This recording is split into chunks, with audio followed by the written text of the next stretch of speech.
They tried to derail my career without realizing I was the one signing their paychecks. But what began as betrayal quickly turned into the ultimate power move. And if you're drawn to stories of quiet revenge and unstoppable success, hit that subscribe button. Money can't buy happiness, but it can fund the perfect revenge. Especially when your toxic family doesn't suspect you're sitting on a $500 million fortune, which I learned the hard way just last month when my own parents and brother tried to sabotage my career, not knowing they were targeting the owner of the company. I'm Melissa Tran, though in most business circles I go by Mel, and officially I'm the newly appointed Chief Strategy Officer at Everlyn Dynamics, a cutting-edge biotech firm based in Seattle. What my family doesn't know is that 2 months ago, I quietly became the company's majority owner, acquiring shares through a series of discrete transactions using a private trust, and the journey to this moment began nearly 18 years ago, back when I was a quiet scholarship student studying biomedical engineering at Georgia Tech, while my younger brother Ryan coasted through Stanford with our parents footing the bills. Ryan needed support. Mom always said, "You've always been so independent, Mel." But independent didn't even begin to cover it. I juggled lab work, tutoring jobs, and coding side gigs just to survive, while Ryan vacationed across Europe, posting every wine tasting and yacht party. But I stayed patient and focused, knowing my vision would eventually pay off. And it did. Because by 30, I had launched and sold 2 biotech startups, quietly keeping my name off press releases, funneling profits through shell companies, and letting the world assume I was just another mid-level exec grinding away. Why the secrecy? Because money poisoned relationships, and my parents had always glorified Ryan's steady corporate sales job while treating my work like a fragile experiment. "You should talk to Ryan," Mom would say at dinner. "He can help you break into real business." So I let them think I needed help while executing my masterstroke, a stealth acquisition of Everlyn Dynamics, where I'd been working quietly for just over a year, gaining control using a web of trusts and entities without anyone realizing it was me. So when the board appointed me CSO, they assumed they were hiring a loyal strategist, never knowing they were giving the keys to the new owner. Ryan's reaction? Delicious. "Must be nice to finally catch a break." He smirked at our monthly family dinner. "Though I hope you're not in over your head. Corporate leadership's a whole different beast than tinkering with science projects." Mom and Dad exchanged anxious glances. "Maybe Ryan could mentor you," Mom offered. "He's been managing teams for years, sweetheart." I smiled politely, hiding a laugh, thinking about the acquisition papers locked in my home safe. "I'll keep that in mind," I said calmly. But Ryan wasn't content with smug remarks. My promotion had upended the family pecking order, since he'd always been the golden boy with a conventional career, while I was the quiet geek who never fit in. The first red flag came when he started dropping by Everlyn Dynamics for casual lunches with department heads, joking with senior staff, feigning concern for his overwhelmed sister, subtly probing for weaknesses in my leadership.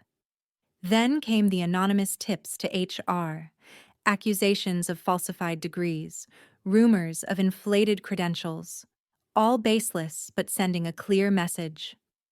"Someone's trying to take me down," I thought, as Ryan sweetly said when confronted. "I'm just worried about you. You know how it is. Tech companies promote women too fast these days. Gotta hit diversity numbers. I'd hate to see you crash and burn in front of everyone." I let him keep digging, curious how far he'd go, and that answer arrived yesterday, delivered in a sealed envelope to the board of directors. Inside a polished dossier packed with forged bank statements, altered emails, and a timeline designed to paint me as a fraud, embezzlement, insider trading, falsified reports. It was a masterclass in malicious fabrication, and the board immediately called an emergency meeting for Friday morning. Ryan must have heard through his office grapevine, because at dinner last night he was practically glowing. "The board wants me present tomorrow," he announced grandly. Apparently, There's going to be a big change at the top." Mom and Dad beamed with pride, never once asking why I wasn't invited to this mysterious meeting about my own job. What they didn't know was that I spent the night building a dossier of my own. Every manipulation, every lie, every whisper campaign documented in precise detail. And this time, I was also revealing Everland Dynamics' true ownership structure. Tomorrow, they'd finally discover who was really in charge. And if you think Ryan's about to get away with it, you might want to hit that subscribe button, because what happens next changes everything. I should be furious, hurt that my own brother tried to annihilate my career, that my parents eagerly RSVP'd to my professional execution, but sitting in my home office surrounded by printouts of forged bank statements and fake email trails, I felt oddly calm.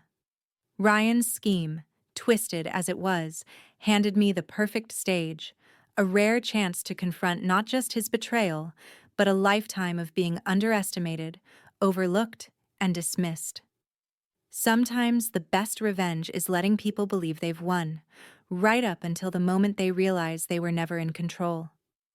The board meeting was set for 9 a.m. sharp, and my family would arrive thinking they were about to witness my downfall, only to learn why you never bet against the quiet one in the corner, especially when she owns the table. The pieces were in place, the curtain about to rise, and for once in my life, I was actually looking forward to a meeting. I arrived at Everland Dynamics early that Friday just to catch the show, and right on cue at 8:45 a.m., Ryan strutted into the lobby in his sharpest suit, Mom and Dad trailing behind dressed for a victory they didn't earn. "Is the board ready for us?" Ryan asked the front desk, practically humming with anticipation, his expression reminding me of the time he deleted my science project in 8th grade the night before it was due. From my upstairs office, I watched them get escorted to the executive conference room as the board followed soon after, somber-faced and tight-lipped, exactly as instructed, everyone having received my private message the night before. At exactly 9 a.m., I pushed back my chair, took a steady breath, and walked down the hall. Time to begin. Marcus Chen, our board chair, was mid-sentence when I entered. "These allegations against Ms. Tran are extremely serious." "Sorry I'm late," I said brightly, taking my seat. Ryan's head snapped up, confusion flashing behind his smug grin. "Mel, this is a closed session.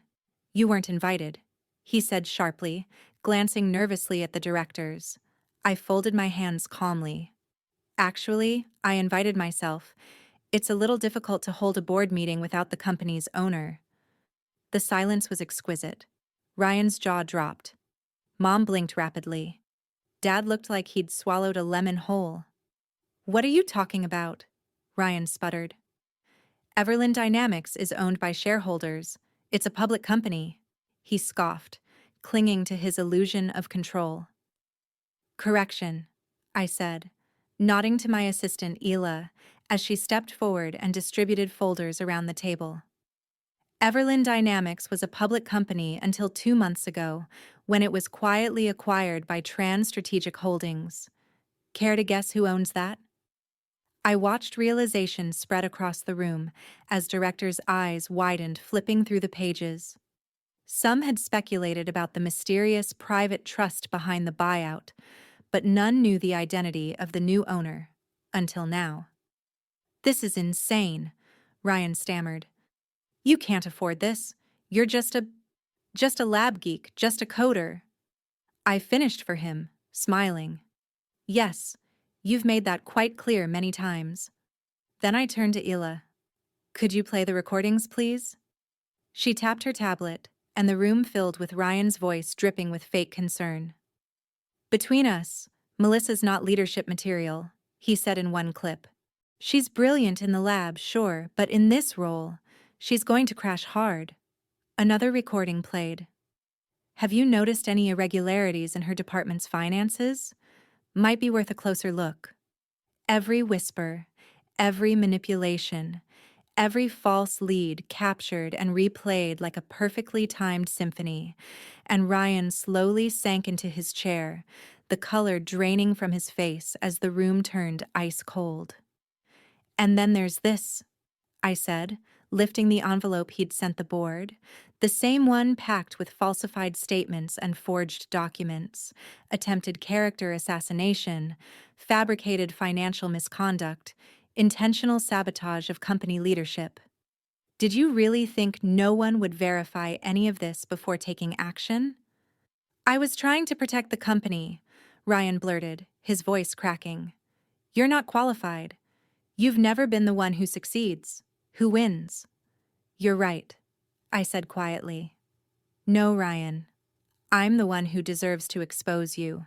For corporate espionage, for manipulating stock perception, for endangering this company's future with lies." Mom's voice finally pierced the silence. "Surely you wouldn't ruin your own brother's life." "Like he didn't try to ruin mine," I replied, turning to her. "Like you didn't come here to watch it happen?" Dad raised a weak hand.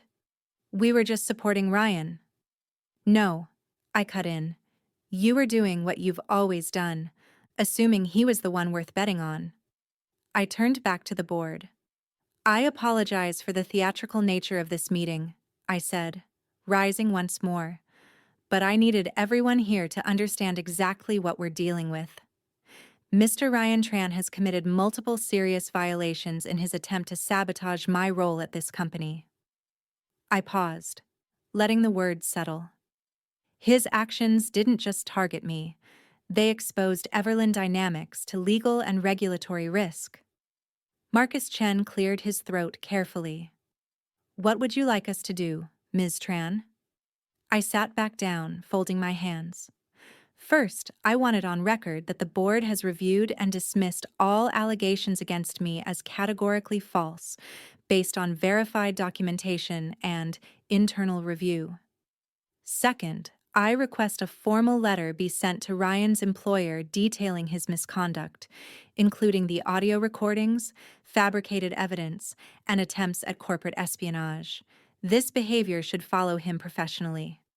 "You can't," Ryan said, his voice breaking. "You'll destroy my career." "Like you tried to destroy mine?" I asked calmly. "The difference is, I have real documents tracing real actions, not forged garbage sent to frame me." I turned back to the board. "Lastly, I want it documented that Ryan Tran and both of our parents are permanently banned from Everland Dynamics property. Any attempt to contact staff or interfere with operations will result in immediate legal escalation." "Mel, please," Mom cried, mascara streaking down her cheeks. "We're family." I let out a short, cold laugh. "Family supports each other. Family celebrates your wins. Family doesn't fake documents and spread lies because they can't handle your success." I pulled out one final folder, my ace. "This," I said, sliding it across the table, "is the acquisition contract for my first biotech company. Sold it for $50 million at age 27.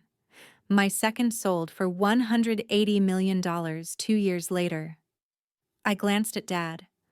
"I could have bought that golf club membership you wanted. Could have paid for every luxury trip you gave Ryan like trophies. But I didn't."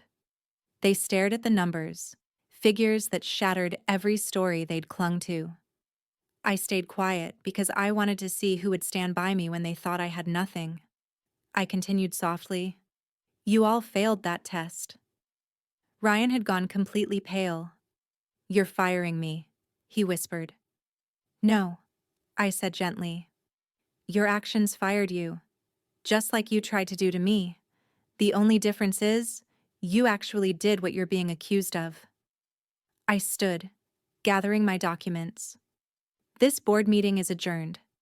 Marcus, please ensure all documentation is formally filed and secured." Then I turned to them. "Ryan, Mom, Dad, security will escort you out." "Wait," Ryan called, his voice cracking as I reached the door. "Please. I'm sorry. I was jealous. I couldn't handle that you were finally doing better than me. We can fix this, can't we? We're still family." I turned back one last time.